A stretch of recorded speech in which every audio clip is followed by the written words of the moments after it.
O ar-condicionado zumbia baixinho no escritório de advocacia em São Paulo quando Daniel Santos, um advogado de 34 anos, se viu diante de uma proposta que poderia resolver todos seus problemas financeiros de uma só vez. O cliente, um empresário conhecido por práticas questionáveis mas nunca formalmente condenado, estava oferecendo honorários equivalentes a 6 meses de trabalho para encontrar brechas legais que permitiriam sonegação substancial de impostos. É completamente legal, o empresário insistia, empurrando uma pasta cheia de documentos pela mesa elegante. Só preciso de alguém com sua experiência para estruturar tudo de forma que não chame a atenção da Receita Federal. Você conhece o sistema, sabe como funciona. É apenas usar as leis a nosso favor. Daniel sabia que tecnicamente o empresário estava certo, tudo poderia ser estruturado dentro dos limites legais, mesmo que claramente violasse o espírito da lei.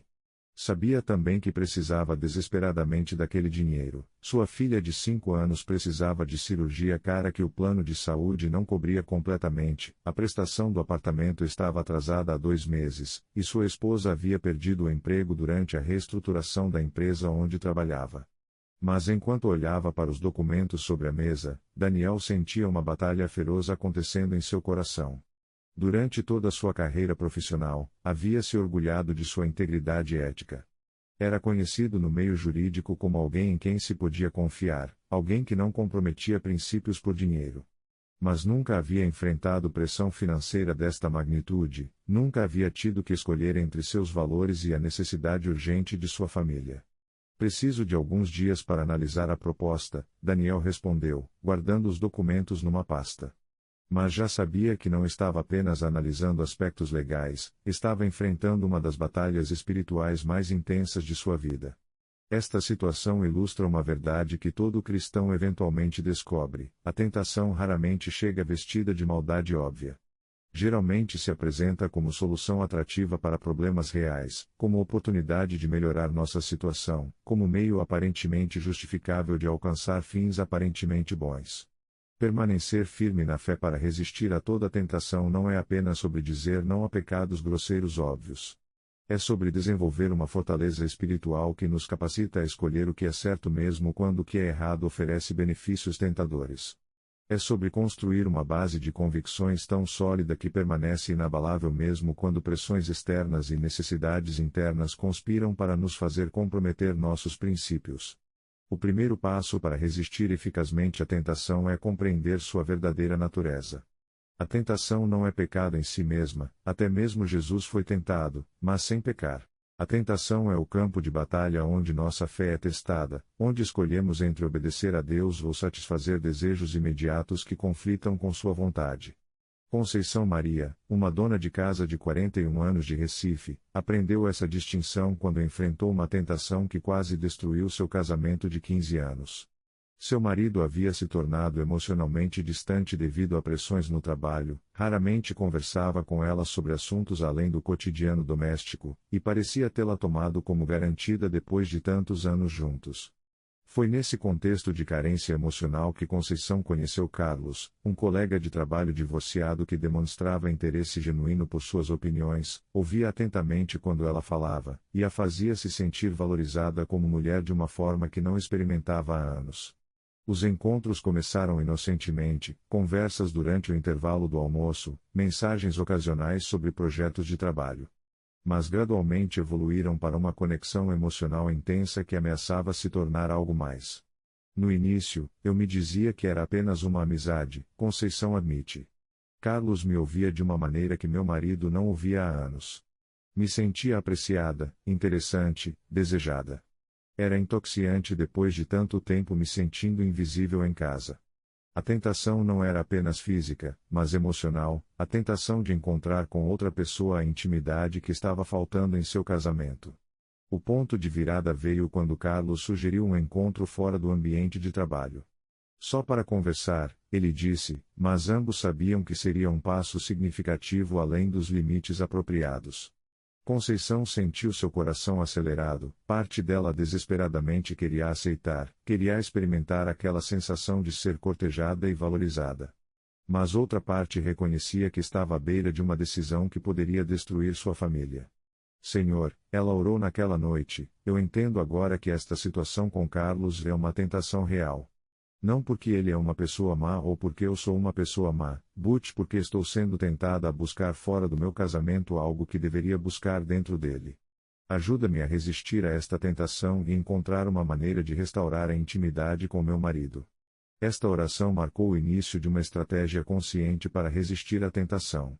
Conceição estabeleceu limites claros com Carlos, explicando honestamente que havia desenvolvido sentimentos que não eram apropriados e precisava de distância para proteger seu casamento. Simultaneamente, iniciou conversas difíceis mas necessárias com seu marido sobre a distância emocional que havia crescido entre eles. O processo não foi fácil nem imediato. Houve momentos quando Conceição sentia-se tentada a retomar as conversas íntimas com Carlos, especialmente quando os esforços para reconectar com seu marido pareciam não estar progredindo rapidamente. Mas ela havia aprendido que reconhecer a tentação como tentação, em vez de racionalizá-la como algo inofensivo, era o primeiro passo crucial para resistir a ela. 2 anos depois, Conceição pode testemunhar que resistir àquela tentação não apenas salvou seu casamento, but a levou para um nível de intimidade com seu marido mais profundo do que haviam experimentado mesmo durante os primeiros anos de relacionamento. Aprendi que a tentação frequentemente aponta para uma necessidade legítima que está sendo suprida de forma ilegítima, ela explica. Minha necessidade de intimidade emocional era real, but a solução não era procurar outro homem, era lutar pela restauração da intimidade com meu próprio marido. Resistir à tentação eficazmente requer mais que força de vontade no momento da tentação, requer o desenvolvimento proativo de defesas espirituais que nos preparam para as batalhas antes que elas cheguem. É como um sistema imunológico espiritual que nos protege contra infecções morais que poderiam devastar nossa vida e testemunho. Pastor Miguel, líder de uma igreja de médio porte em Belo Horizonte, aprendeu essa lição quando enfrentou tentações relacionadas ao poder e reconhecimento que vinham com o crescimento de seu ministério. Durante os primeiros anos de liderança, quando a igreja era pequena e ele era praticamente desconhecido, a humildade vinha naturalmente. Mas à medida que a congregação crescia, convites para conferências aumentavam, e sua reputação como pregador se espalhava, Miguel começou a notar mudanças sutis em suas motivações. Começou a se preocupar excessivamente com números de frequência, comparando o crescimento de sua igreja com outras da região.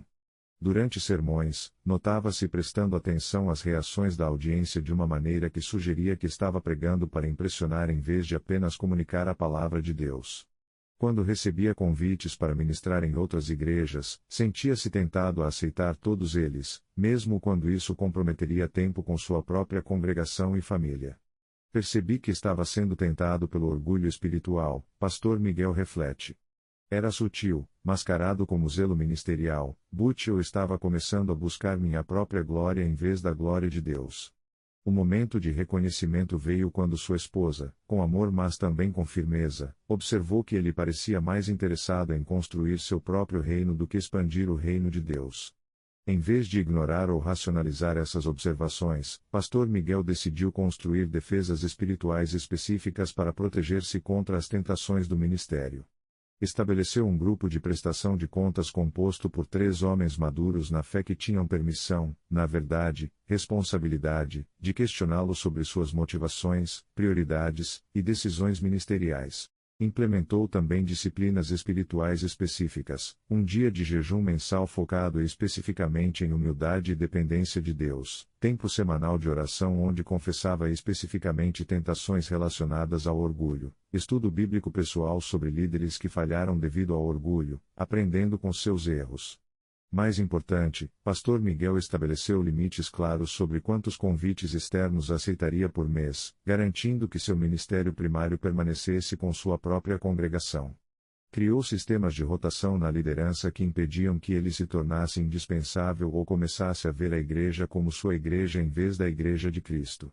Descobri que resistir à tentação não é apenas sobre dizer não no momento da tentação, Pastor Miguel testemunha 5 anos depois. É sobre criar estruturas em minha vida que tornem mais fácil escolher o certo e mais difícil escolher o errado. É sobre humildade proativa, não apenas humildade reativa após ter falhado. Uma das estratégias mais poderosas para resistir à tentação é o desenvolvimento de relacionamentos de prestação de contas onde podemos ser transparentes sobre nossas lutas sem medo de julgamento, receber encorajamento durante momentos de fraqueza, e ter pessoas que nos amem o suficiente para nos confrontar quando estamos se desviando. José Carlos, um empresário de 47 anos que possui uma construtora em Curitiba, descobriu o valor da comunidade quando enfrentou tentações relacionadas à corrupção que são endêmicas na indústria da construção civil brasileira. Durante anos, José Carlos havia orgulhosamente mantido práticas comerciais honestas, recusando participar de esquemas de propina e favorecimento que eram considerados normais por muitos concorrentes. Mas quando a crise econômica de 2015 a 2016 devastou o setor de construção civil, José Carlos se viu perdendo contratos sistematicamente para concorrentes que ofereciam facilidades extras para funcionários públicos responsáveis pelas licitações. Durante 18 meses consecutivos, sua empresa perdeu todas as concorrências para obras públicas, apesar de apresentar propostas tecnicamente superiores e preços competitivos.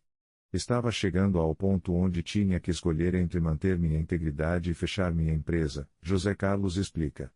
Tinha 40 funcionários dependendo de mim, famílias que seriam afetadas se eu não conseguisse trabalho. A tentação de jogar o jogo como todos os outros estava se tornando quase irresistível. O ponto crítico veio quando um funcionário público, frustrado com a ingenuidade de José Carlos, explicou explicitamente quanto de taxa de facilitação seria necessária para garantir um contrato específico.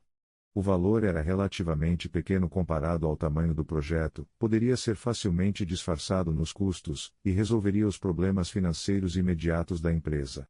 Em vez de tomar a decisão sozinho, José Carlos decidiu compartilhar sua luta com o grupo de homens cristãos empresários que se reunia semanalmente para estudo bíblico e oração mútua. Preciso de ajuda, ele disse ao grupo. Estou enfrentando uma tentação que pode salvar minha empresa but comprometer minha integridade. Não consigo decidir isso sozinho. O grupo não ofereceu julgamentos rápidos ou soluções simplistas. Em vez disso, se comprometeu a orar com José Carlos durante as semanas seguintes, procurando orientação de Deus sobre como ele poderia manter sua integridade sem necessariamente sacrificar sua empresa. Durante essas reuniões de oração, surgiram ideias criativas que José Carlos não havia considerado: parcerias com empresas de outras regiões para projetos privados, diversificação para reformas residenciais e comerciais, até mesmo a possibilidade de trabalhar como subcontratado para empresas maiores que ganhavam os contratos públicos. Mais importante, o grupo ofereceu apoio emocional e financeiro durante o período de transição. Alguns membros contrataram pequenos trabalhos de reforma, outros indicaram a empresa para conhecidos, e todos se comprometeram a ajudar financeiramente caso José Carlos enfrentasse dificuldades extremas enquanto buscava alternativas éticas. O apoio da comunidade me deu força para resistir à tentação quando minha própria força estava se esgotando, José Carlos testemunha. Descobri que é muito mais fácil manter princípios quando você não está enfrentando as consequências sozinho. 2 anos depois, sua empresa havia se reinventado com foco no mercado privado e estava mais próspera que durante os anos de dependência de contratos públicos. Uma das defesas mais poderosas contra a tentação é o uso da palavra de Deus como arma espiritualismo. Quando Jesus foi tentado no deserto, ele respondeu a cada tentação citando as Escrituras. Da mesma forma, quando memorizamos e meditamos na Palavra de Deus, criamos um arsenal espiritual que pode ser utilizado nos momentos de maior pressão. Voltando à história de Daniel Santos, o advogado com o qual iniciamos nossa reflexão, aqueles alguns dias para analisar a proposta se tornaram uma semana intensiva de busca espiritual sobre como responder à tentação financeira que enfrentava.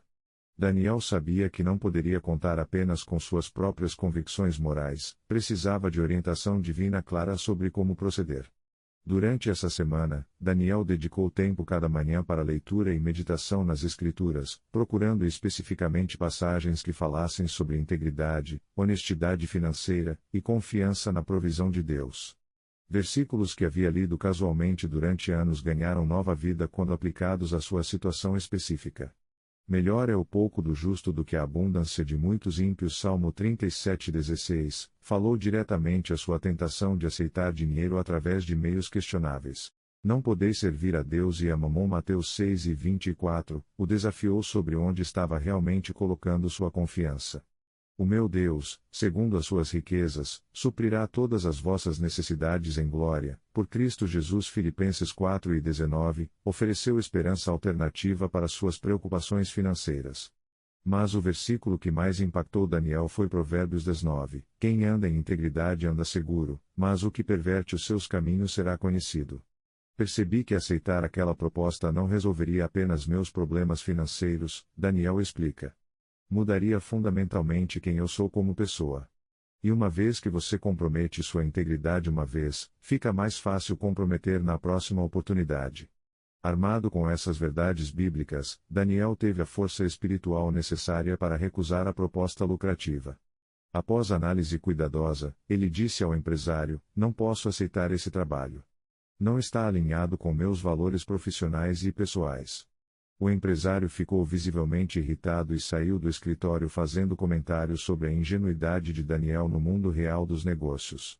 Durante os meses que se seguiram, Daniel enfrentou as consequências financeiras de sua decisão. Teve que vender o carro para pagar despesas médicas da filha. Mudou para um apartamento menor para reduzir custos. Aceitou trabalhos menores que normalmente recusaria.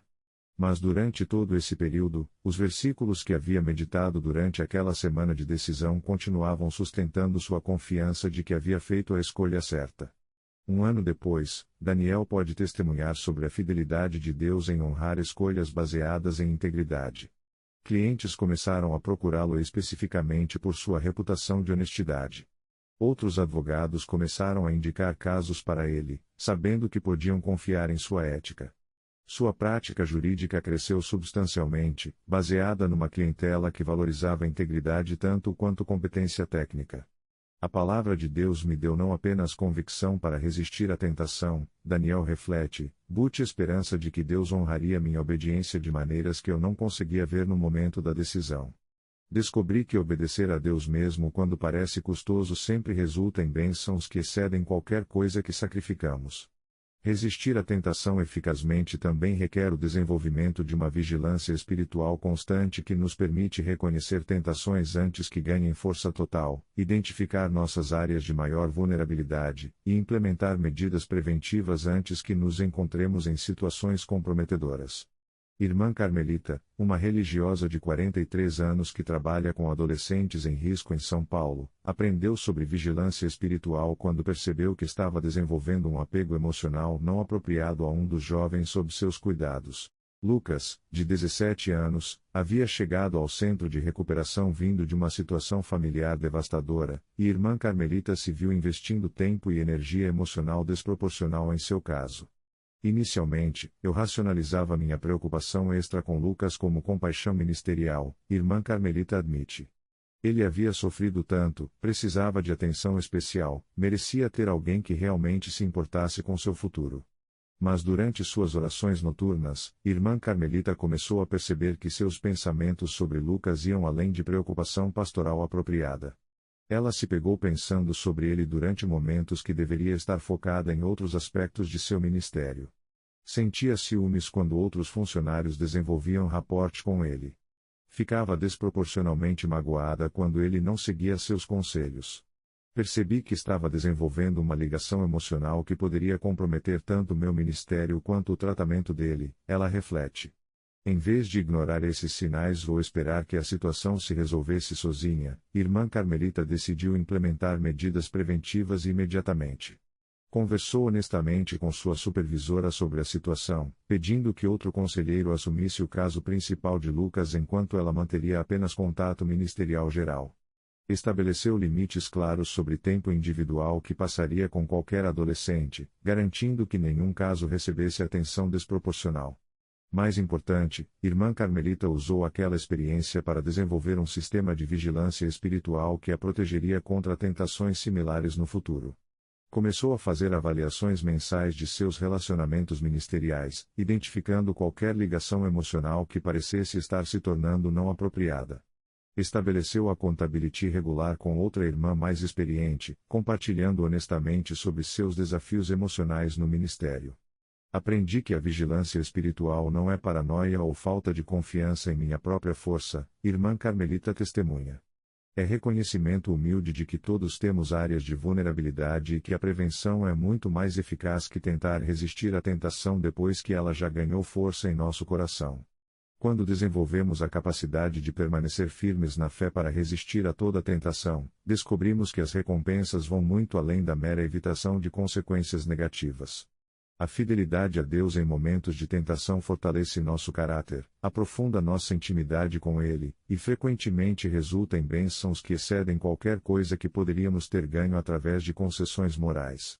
A experiência coletiva de Daniel, Conceição, Pastor Miguel, José Carlos e Irmã Carmelita ilustra uma verdade consistente. Quando escolhemos obediência a Deus em vez de satisfação imediata de desejos tentadores, descobrimos que Deus é fiel para prover soluções melhores que qualquer coisa que poderíamos ter alcançado através de comprometimento.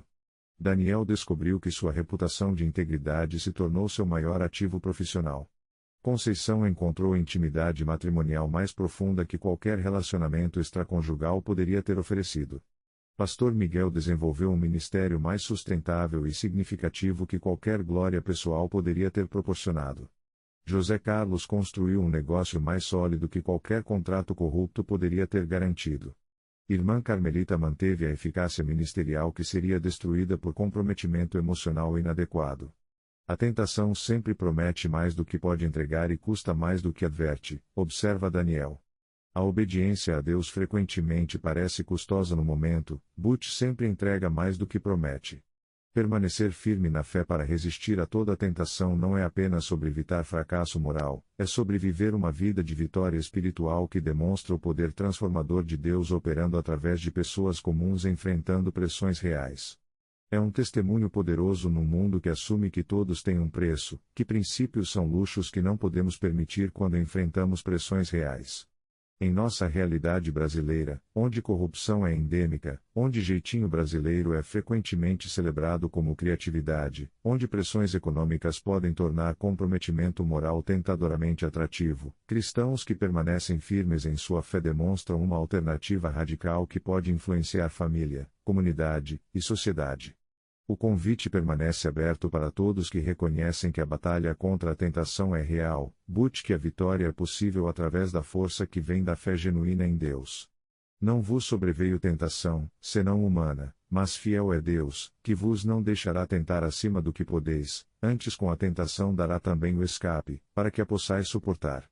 Que possamos descobrir, como os homens e mulheres cujas histórias compartilhamos, que permanecer firme na fé para resistir à tentação não apenas nos protege de consequências destrutivas, mas nos leva para uma vida de propósito, integridade e bênção que excede qualquer satisfação temporária que a tentação poderia oferecer.